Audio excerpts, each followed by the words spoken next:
My dear friends, कैसे हैं आप लोग। Today's we are going to discuss about a very important topic that is about potassium. What is hypokalemia and what is hyperkalemia. Causes of hypokalemia and its treatment, causes of hyperkalemia and its treatment. So let's talk about potassium. So as you know, potassium is the second most abundant metal in the body.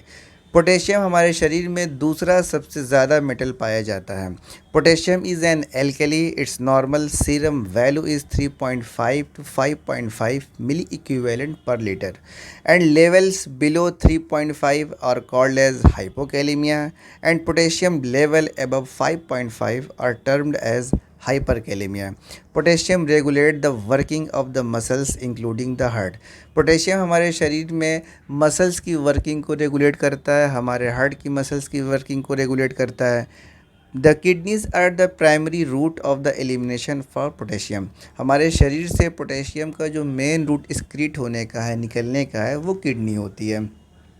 So let's talk about hypokalemia कि hypokalemia कब कहते हैं. तो इसकी definition ये है कि serum potassium level less than 3.5 मिली equivalent per litre इस टर्म एज हाइपोकैलेमिया.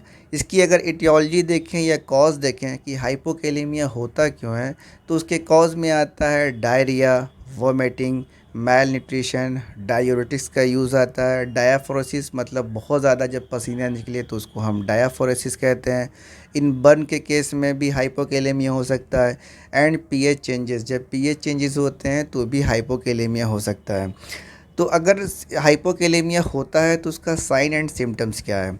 तो उसके साइन एंड सिम्टम्स में आता है एरिदमिया होगा, उसका ईसीजी चेंजेस दिखेगा, पेशेंट बहुत ज़्यादा लिथार्जी होगा, वीकनेस होगा, उसको मसल्स क्रैम हो सकते हैं, एनोरेक्सिया हो सकता है और पैरालिसिस हो सकता है. ट्रीटमेंट इसका बड़ा सिंपल है. If the root cause of the hypokalaemia is vomiting then we will give anti emetics drug and we can give IV potassium और oral slow potassium. And if patient is on dialysis, अगर patient dialysis पर है तो फिर उसको हम high potassium dialysate का use करेंगे उसके हाइपोकैलेमिया को ट्रीट करने के लिए. अगर हम हाइपरकैलेमिया की बात करें तो इसकी डिफिनीशन ये है कि serum potassium level more than 5.5 milli equivalent per litre. अगर सीरम पोटेशियम लेवल 5.5 से ज़्यादा हो जाता है तो इसको हम बोलते हैं हाइपरकैलेमिया. इसकी एटियोलॉजी में कॉज में इसका आता है डाइट. अगर हम पोटेशियम रिच डाइट ले रहे हैं तो भी हाइपरकैलेमिया हो सकता है. डायबिटिक कीटो एसिडोसिस है. अगर पेशेंट डायलिसिस पर है तो स्किपिंग ऑफ डायलिसिस हो गया. Acute and chronic kidney failure की वजह से भी हो सकता है.